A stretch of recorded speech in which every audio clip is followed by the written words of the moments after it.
আজকে আমার ৩ মেয়ের জামা নিয়ে আসবো। আমার মনটা অনেক ভালো। টাকা পয়সা ম্যানেজ করা হয়ে গিয়েছে। অনেক খুশি আমি আজকে। আচ্ছা আপুরা, তোমরা আমার দিকে তাকিয়ে বলো তো, আমার ঠোঁটটা কি সাদা হয়ে গিয়েছে? আমি তো ভয়ে ভয়ে আছি, আমার শরীর যদি খুব বেশি খারাপ হয়ে যায় তাহলে আমার বাচ্চাদের কে দেখবে? আমি কখনোই চাই না অসুস্থ হতে। ইভেন সামান্য একটু জ্বর আমি চাই না সেটাও হোক, কারণ আমার সেবা করার মতো কেউ নেই। এইটাই তো জীবন। একটু ভালো লাগা মুহূর্তগুলো আমরা উপভোগ করি এবং আমাদের মধ্যে সঞ্চয় করে রাখি। যখন মনে পড়ে তখন অনেক বেশি ভালো লাগে। মেয়েদেরকে অনেক কিছু হজম করতে হয়। স্বামী সংসার করতে গেলে অনেক কিছু হজম করে নিতে হয়, না হলে যে জীবন চলা কষ্টকর হয়ে যাবে। সিঁড়ি দিয়ে যখন উঠতে যাই তখন ওর কান্না শুনি, তখন বুকটা কেঁপে ওঠে। খুব কষ্ট লাগে, নিজেকে অনেক অপরাধী মনে হয়। তাহলে কি লাভ হয় তাকে দিয়ে কাজটা করিয়ে? আমি তো করতে পারি। সংসারের কাজ যেন শেষই হয় না, একটার পর একটা কাজ লেগেই থাকে।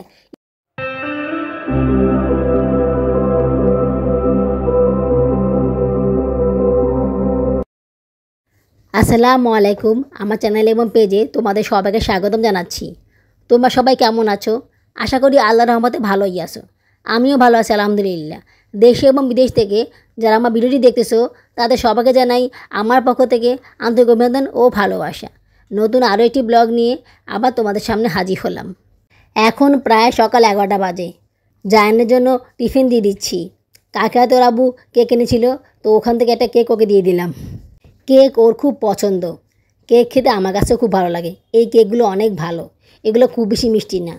এই কেকগুলো ছোটো ছোটো টুকরা করে দিলে না খায়।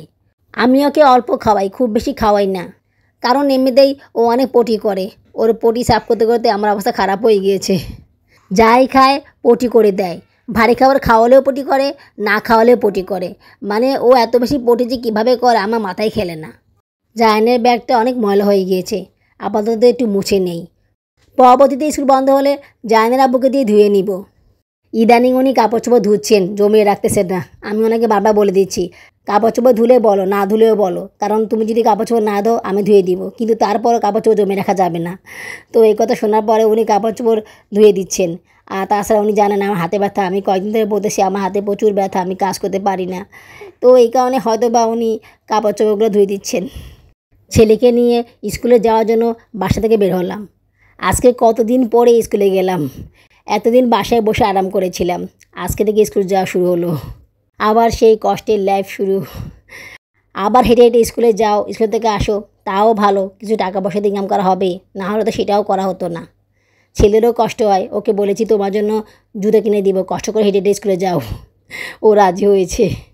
ওর অবশ্য হেঁটে হেঁটে স্কুল যেতে কষ্ট হয় না, কিন্তু অনেক সময় গরম লাগে, তাছাড়া ব্যাগ নিয়ে হাঁটতে কষ্ট হয়। আমি সবসময় ওর কাছ থেকে ব্যাগ নিই, কিন্তু অনেক সময় ব্যাগ নিই না। যখন আমার একটু কষ্ট হয়, পায়ে ব্যথা হয় বা হাতে ব্যথা হয়, তখন আমি ব্যাগ নিই না, ওকে দিই। আর যখন একটু ভালো লাগে তখন ব্যাগটা আমিই নেই। মেইন রাস্তা দিয়ে এখন আর স্কুলে যাই না, এখন একটা বিল্ডিংয়ের ভিতর দিয়ে স্কুলে যাই। এখান দিয়ে গেলে একটু সহজ হয় যাওয়া, তাছাড়া এখানে রৌদ্র কম, একটু বাতাস আছে, নিরিবিলি পরিবেশ, সুন্দরভাবে হাঁটা যায়, রিক্সা গাড়ির ঝামেলা নেই, এই কারণে এখান দিয়ে যাই। সময় একই লাগে, খুব বেশি পার্থক্য নাই। বরঞ্চ এখানে আরও সুন্দরভাবে যাওয়া যায়, বাতাস খেয়ে আরাম হেঁটে হেঁটে যাওয়া যায়। আচ্ছা আপুরা, তোমরা আমার দিকে তাকিয়ে বলো তো, আমার ঠোঁটটা কি সাদা হয়ে গিয়েছে? ভিডিও করার সময় মনে হলো আমার ঠোঁটটা সাদা হয়ে গিয়েছে। ডাক্তার বলেছিল আমার শরীরে রক্ত কম। ডিসপেন্সারির আঙ্কেল বলেছিল আমাকে 2 বেলা খেজুর খেতে, কিন্তু বাবুর আব্বু আমাকে খেজুর কিনে দিচ্ছেন না। বলো তো আমি কী করব? আমি তো ভয়ে ভয়ে আছি, আমার শরীর যদি খুব বেশি খারাপ হয়ে যায় তাহলে আমার বাচ্চাদের কে দেখবে? আমি কখনোই চাই না অসুস্থ হতে। ইভেন সামান্য একটু জ্বর আমি চাই না সেটাও হোক, কারণ আমার সেবা করার মতো কেউ নেই। হ্যাঁ, আমার বাচ্চারা আমার সেবা করে, কিন্তু ওরা তো ছোটো মানুষ, ওরা কি আর এত ভালো করে সব কিছু বুঝে বলো? তাছাড়া আমার ছোটো 2টা বাচ্চা, ওদেরকে তো টেক কেয়ার করতে হয়। সায়দা আর কত করবে? বেচারা ছোটো মেয়েকে প্রায় সময় কোলে কোলে রাখে, তারপর আবার সায়দাকেও দেখভাল করে, ওরও তো কষ্ট হয়, তাই না? এই যে আমি এখন স্কুলে যাচ্ছি, সায়রার কাছে ওদেরকে রেখে এসেছি। যত যাই বলি না কেন, সায়রা না থাকলে আমার যে কী অবস্থা হতো। সায়রা আছে বলেই আমি ওদেরকে রেখে আসতে পারতেছি। সায়রা অনেক দুষ্টামি করলেও লক্ষ্মী একটা মেয়ে, এই দিক দিয়ে অনেক লক্ষ্মী মেয়ে। ও ওর বোনদের ভালোই টেক কেয়ার করতে পারে।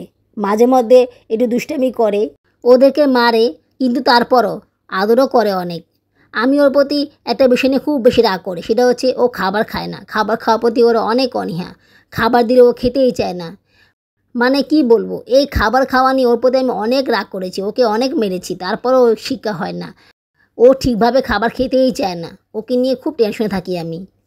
এমনিতে হাবিজাবি খাবার, ফল ফ্রুট এগুলো যা একটু খায়, কিন্তু সকালের নাস্তা ভাত তরকারি এগুলো সে খেতেই চায় না। অনেক কষ্ট করে সেই ভাতগুলো খায়, আমি বকা দিয়ে দিই, তাকে খাওয়াই। জায়ানকে স্কুলে দিয়ে এসে এই বটগাছে তলে বসেছিলাম, এখানে অনেক গরম, বসতে পারিনি, তাই সামনেই চলে গেলাম। সামনে আরেকটা বটগাছ আছে, সেদিকে এখন যাচ্ছি। এই বটগাছের নিচে বসলে অনেক বাতাস পাওয়া যায়। এটা হচ্ছে একটা বাদাম গাছ। এই বাদাম গাছটা বিশাল বড়। এই গাছের নিচে বসলে খুব শান্তি লাগে, অনেক সুন্দর বাতাস পাওয়া যায়, মনটাই ভরে যায়। তাই এখানে একটু ভিড়ও বেশি, সব মহিলারা এ জায়গায় বসে থাকে, খালি পাওয়া যায় না। অনেকক্ষণ হাঁটার পরে এ জায়গায় বসে অনেক আরাম পাচ্ছি, অনেক শান্তি লাগতেছে। যে গরম পড়েছে বাবা, অবস্থা খারাপ হয়ে গিয়েছে। বোরখা পরে কি থাকা যায় বলো? দেখো কি বাতাস, বাতাসে আমার বোরখা কাপড় উঠতেছে, অনেক শান্তি লাগতেছে এই জায়গায় বসে। আলহামদুলিল্লাহ, এইটাই তো জীবন। একটু ভালো লাগা মুহূর্তগুলো আমরা উপভোগ করি এবং আমাদের মধ্যে সঞ্চয় করে রাখি। যখন মনে পড়ে তখন অনেক বেশি ভালো লাগে, একটা অন্যরকম আনন্দ অনুভব করি, যেটা সবসময় পাই না। এই ঠান্ডা জায়গায় বসে চা খেতে অনেক ভালো লাগতেছে। আমি সকালবেলায় বাসায় পরোটা খেয়ে এসেছি। স্কুলে আর খাবার নিয়ে আসবো না, কারণ জুদেনা দুধ পায় না, ও কান্নাকাটি করে। তাই ঠিক করেছি আগেই খাবারটা খেয়ে নিব, তাহলে ও দুধ পাবে। ওকে দুধ না খাইয়ে আসলে তো ওর অনেক কষ্ট হয়ে যাবে। চাটা খেতে যেহেতু সময় লাগে, তাই এটা স্কুলে নিয়ে আসবো। চাটা একটু আরাম করে খেতে হয়, কিন্তু বাসায় সেটা খেতে পারি না। স্কুলে গিয়ে আরাম করে চাটা খেতে পারি। আমার প্রিয় লক্ষ্মী আপুরা এবং ভাইয়েরা, এখন পর্যন্ত তোমরা যারা আমার ভিডিওটি দেখতেছো কিন্তু এটা লাইক করোনি, তারা প্লিজ এটা লাইক করে দিও। লাইক করে দিলে কাজ করার উৎসাহ অনেক গুণ বেড়ে যায়। আর যদি খুব বেশি ভালো লেগে থাকে তাহলে আমার এই ছোটো চ্যানেলটিকে সাবস্ক্রাইব করে আমাকে আপন করে নিও। ভিডিওটি সম্পূর্ণ দেখার পরে একটা কমেন্টস করে দিও। তোমাদের একটা কমেন্টস আমাকে কাজ করার জন্য অনেক বেশি অনুপ্রাণিত করে। আমি চেষ্টা করতেছি সবসময় ভিডিও আপলোড করতে। তোমরা আমাকে সাপোর্ট করলে আমি সবসময় ভিডিও আপলোড করতে পারবো ইনশাল্লাহ। জায়ানের স্কুল ছুটি হয়ে গিয়েছে, ওকে নিয়ে এখন বাসা চলে যাব। আজকে আমার অনেক লস হয়ে গেল। এই মহিলাদের ভিড়ে বসে আমি ঠিকভাবে চ্যানেলের কাজটা করতে পারিনি মোবাইলে, শুধু ওদের গল্প শুনলাম। ওরা এত বেশি গল্প করে বাবা, ওরা এত বেশি আড্ডা মারে। আর আমি তো কম যাই না, আমি না প্রচুর আড্ডা বাসে মহিলা। মানে যদি আমাকে কেউ একটা প্রশ্ন করে না, আমি তাকে 3টা উত্তর দিই। মানে এত বেশি মিশুক, আমি এত বেশি কথা বলি। আমি ছোটো থেকেই অনেক আড্ডাবাজ। এই আড্ডাবাজের কারণে আমি অনেক কাজ করতে পারি না। আগে তো বান্ধবী ছিল, ওদের সাথে গল্প করতাম, সময় কাটাতাম। এখন তো কেউ নেই, এখন বাসায় একা থাকি, কথা বলার লোক নাই। তাই যদি কোনো কথা বলার লোক পাই তাহলে সেখানে বসে অনেক কথা বলে দেই। এই কারণে আমি চেষ্টা করি নিরিবিলি এক জায়গায় বসার, যাতে করে আমি মোবাইলে একটু কাজ করতে পারি। কারণ বাসায় গেলে তো মোবাইলে সেভাবে করে কাজ করতে পারি না। সারাক্ষণ শুধু সংসারে কাজ করতে হয়, বাচ্চাদের টেক কেয়ার করতে হয়, চ্যানেলের কাজটা সেভাবে করতে পারি না। স্কুলে বসেই যা একটু নিরিবিলি কাজ করতে পারি, অন্য সময় সেভাবে করতে পারি না।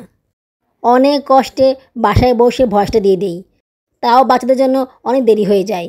আজকে আমার 3 মেয়ের জামা নিয়ে আসবো, আমার মনটা অনেক ভালো, টাকা পয়সা ম্যানেজ করা হয়ে গিয়েছে, অনেক খুশি আমি আজকে। এই মামা আনারস ভর্তাটা খেতে অনেক মজা, আনারসটা খুব মিষ্টি। 10 টাকা করে বিক্রি করে, ভালোই দেয়। আমি তো 20 টাকা খেয়ে ফেলেছি, জায়ানও খেয়েছে। তাই ভাবলাম আমরা যেহেতু খেয়েই ফেললাম, তাহলে সায়রার জন্য নিয়ে যাই, সায়রা খুব পছন্দ করে।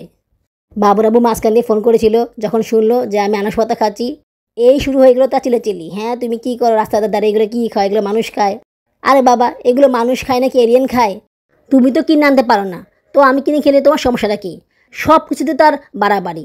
এই কারণে না ওনাকে আমি কিছু বলি না, চুপিসারে আমরা মা ছেলে সব খেয়ে নেই। বললে তো ক্যাসেস করবে। মেয়েদেরকে অনেক কিছু হজম করতে হয়, স্বামী সংসার করতে গেলে অনেক কিছু হজম করে নিতে হয়, না হলে যে জীবন চলা কষ্টকর হয়ে যাবে। আমি অবশ্য সবটুকু পারি না, মাঝে মাঝে মুখ ফোঁস অনেক কিছু বলে দেই, কিন্তু এখন অনেকটাই আয়ত্ত করে নিয়েছি। এখন আর আগের মতন সেরকম বিহেভ করি না, এখন অনেক কিছু অনেকে বলি না, বললেই তো সমস্যা। আমি দেখেছি না বললেই ভালো থাকা যায়, কোনো ঝামেলা হয় না, গ্যাঞ্জাম হয় না, একদম শান্তিতে থাকা যায়। কিছু থেকে কিছু বললেই প্রবলেম হয়ে যায়, লাভে লাভ কিছুই হয় না, উল্টো অনেক বেশি কথা শুনতে হয়, জীবনটা একদম হেল হয়ে যায়। ঘরদোর পরিষ্কার করতে হবে, কীভাবে যে কী করব, ছেলেকে স্কুলে নিয়ে আসা, বাসায় পড়ানো, রান্নাবান্না করা, ছোটো বাচ্চাদের দেখাশোনা করা, এগুলো করতে করতেই তো সময় চলে যায়। কীভাবে ঘর গুছাবো, ঘর গোছানো বাদই দিলাম, ঘর তো মুছতে হবে, ঘর তো ঝাড়ু দিতে হবে, না হলে তো ঘর অনেক ময়লা হয়ে থাকে। বাচ্চাদের ঘর প্রচুর ময়লা হয়।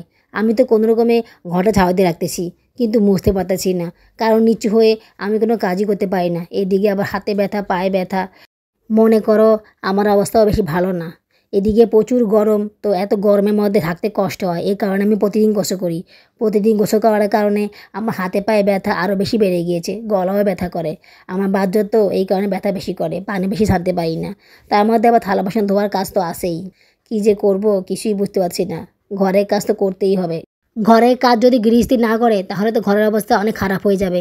বাবুরাবু দুদিন ঘর মুছে দিয়েছে, এই দুদিন আমাকে যে কথা শুনিয়েছে, কোন রকমের পা দিয়ে ঘরটা মুছে দিয়েছে, তাও 2 বাথরুম ময়লা করে ফেলেছে। আরে বাবা, ঘর মুছবে তুমি, ছোটো বাতিতে করে পানি নিয়ে ঘরটা মুছো না। 1 বাথরুম ময়লা করো, 2 বাথরুম কেন ময়লা করছো? মানে এমন ম্যাচটা গরম হয়ে গিয়েছে, এত বলার পরও সে আমার কথা শুনল না। সে 2টা বাথরুম ময়লা করে যেন কী করেছে, সে যে রুমে শোয় ও রুমে বাথরুমটা সাফ করেছে, আর আমি যে রুমে শুই ও রুমে বাথরুমটা সে সাফ করেনি। বলো তো কেমন লাগে? পরে আমি কষ্ট করে সব সাফ করেছি।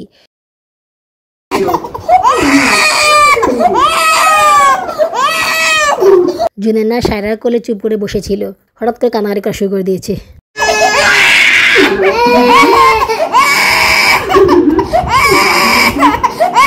ও দেখা দেখি সাউদা কান্নাকাটি করা শুরু করে দিয়েছে। জায়ান সারাকে ডিম ভাজি দিয়ে ভাত খেতে দিয়েছি, তরকারি এখনও রান্না করিনি, সকালবেলা রান্না করার সময় হয়নি। রুটি বানাতে বানাতেই সময় চলে গিয়েছে। তারপর স্কুলে গেলাম, স্কুল থেকে এখন আসলাম, এখন বাচ্চাদেরকে খাইয়ে তারপর চুলে রান্না বসাবো। জুনাইনা আমাকে ছাড়া থাকতেই পারে না, ও খুব কান্নাকাটি করে। তাই ঠিক করেছি মাঝে মাঝে ওকে স্কুলে নিয়ে যাব। মাঝে মাঝে মানে সপ্তাহে 2 দিন বা 3 দিন ওকে স্কুলে নিয়ে যাব, দেখি পারি কি না। চেষ্টা তো করতে পারি, আমার মেয়েটার কষ্টটা কিছুটা হলেও তো কম হবে, তাই না? স্কুলে যাওয়ার সময় তো কান্নাকাটি করে না, কিন্তু স্কুল থেকে আসার পরে ও কান্নাকাটি দেখলে অনেক খারাপ লাগে। সিঁড়ি দিয়ে যখন উঠতে যাই তখন ওর কান্না শুনি, তখন বুকটা কেঁপে ওঠে, খুব কষ্ট লাগে, নিজেকে অনেক অপরাধী মনে হয়। কি করব আমি? বাবু যদি আমাকে হাত খরচের জন্য কিছু টাকা দিত তাহলে আমি রিক্সা করে যেতাম, আর রিক্সা করে গেলে জুনাইনাকে নিয়ে গেলে আমার সমস্যা হতো না। কিন্তু সেটা বাবু জীবনেও করবে না, তাই সেই চিন্তা ভাবনা করেও কোনো লাভ নেই। ইদানিং জুনাইনা রুটি খায়, লুডুস খায়, তাই আমি ঠিক করেছি যাওয়ার সময় সায়রার কাছে লুডুস কিংবা রুটি দিয়ে যাব। সায়রা ওকে খাইয়ে দেবে আর ফিডারে করে পানি খাইয়ে দেবে। আসলেও এমনিতে অনেক কানাকাটি করে, আমাকে ছাড়া সে থাকতেই চায় না। ক্ষুধা লাগলেও কাঁদে, না লাগলেও কাঁদে, মানে আমাকে তার চাই। ও সেই প্রসঙ্গে আসি, যদি আমাকে এগুলো করা লাগে তাহলে তো ঘরটা আমিই মুছতে পারি, সে কেন ঘরটা মুছলো আগ বাড়িয়ে? আমি ঘর মুছলে আমার এত বেশি কষ্টও হতো না, যেই কষ্টটা বাথরুম ধুতে হয়েছে। পরে সে হেসে বলে সে নাকি ইচ্ছা করে এরকম করেছে। বলো তো কেমন লাগে? সেই আমাকে একদিন বলেছিল যে বউ রাখা দরকার নাই, এত খরচ, আমি তার কাজগুলো করে দিব। এই তার কাজ করার নমুনা, বুঝতে পারছো? আমি তো জানি সেই মুখেই অনেক কিছু বলে, কিন্তু করার বেলায় সে কাজটা করতে তার অবস্থা খারাপ হয়ে যায়। অনেক সময় করে, অনেক সময় করে না, তার জন্য আমাকে সাফা করতে হয়।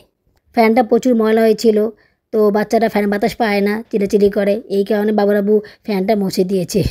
তাও আমার জন্য না, বাচ্চাদের জন্য মুছে দিয়েছে। তাও বাথরুমটাকে ময়লা করে রেখেছে, সেটাও আমাকে সাফ করা লাগছে। মানে তার কাজ করলে সে কাজটা সে সুন্দরভাবে করে না, সে কাজ করার পরে আমাকেও কাজটা করতে হয়। তাহলে কি লাভ হয় তাকে দিয়ে কাজটা করিয়ে? আমি তো করতে পারি। বাচ্চাদের জামা আনতে যাব, এদিকে ঘরের কাজ শেষ হয় না। রান্নাবান্না শেষ করে বাচ্চাদেরকে খাইয়ে দিয়ে তারপর বাসা থেকে বের হয়েছি। এসে দেখি দোকানটা বন্ধ। কেমন লাগে বলো তো?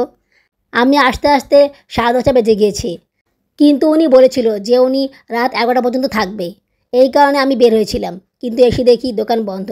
ডেলিভারি রিসিপ্টটা হারিয়ে ফেলেছি, তাই আমার কাছে নাম্বারও নেই, এই কারণে নাম্বারটা লিখে নিলাম। আমি অবশ্য আরেকটু আগে বাসা থেকে বেরোতাম, কিন্তু আমি যখন বের হব তখন জুনাইনা পটি করে দিয়েছে। তাও যেমন তেমন পটি করেনি, ভালোই পটি করেছে। বিছানা, জামা কাপড় সব ময়লা করে ফেলেছে। এগুলো সাফ করতে করতেই তো আমার সময় চলে গেল। পরে যখন ভাবলাম রাত হয়ে গিয়েছে, এখন যাব কি যাব না, আবার ভাবলাম আমার কাছে তো নাম্বারও নেই, তাই আমি যদি ওনাকে নাও পাই নাম্বারটা নিয়ে আসতে পারবো, এই কারণে আমি বাসা থেকে বের হয়েছিলাম। সংসারের কাজ যেন শেষই হয় না, একটার পর একটা কাজ লেগেই থাকে। স্কুল থেকে বাসা আসার পরে এক বিন্দু শান্তি পাইনি, এই কাজ সেই কাজ, কাজে অভাব নেই, অনেক কাজ করা লাগে। এত কাজ করেও কাজ শেষ হয় না, কাজ রয়ে যায়। এদিকে এই মহিলা দোকানে একাই কাজ করে, তাই সে বেশিক্ষণ থাকেও না, দুপুর হলে চলে যায়, তারপর আবার বিকালে আসে। সে যদি দুপুর থাকতো তাহলে আমি জায়ানকে নিয়ে আসার সময় কাপড়গুলো নিয়ে আসতে পারতাম, কিন্তু তার জন্য সেটাও পারলাম না। বাসায় গিয়ে তাকে ফোন দিয়েছিলাম, সে বলল সে নাকি অসুস্থ, এই কারণে সে আসতে পারেনি। কালকে সে দোকানে থাকবে, সকাল 10টা থেকে 1টা পর্যন্ত থাকবে, আবার বিকাল 5টা থেকে রাত 10টা পর্যন্ত থাকবে। কি আর করা, কালকে এসে নিয়ে যেতে হবে। কালকে তাড়াতাড়ি করে সবগুলো কাজ সেরে নিতে হবে, তারপরে বাসা থেকে বের হয়ে যেতে হবে, না হলে আজকের মতন আবার দেরি হয়ে যেতে পারে।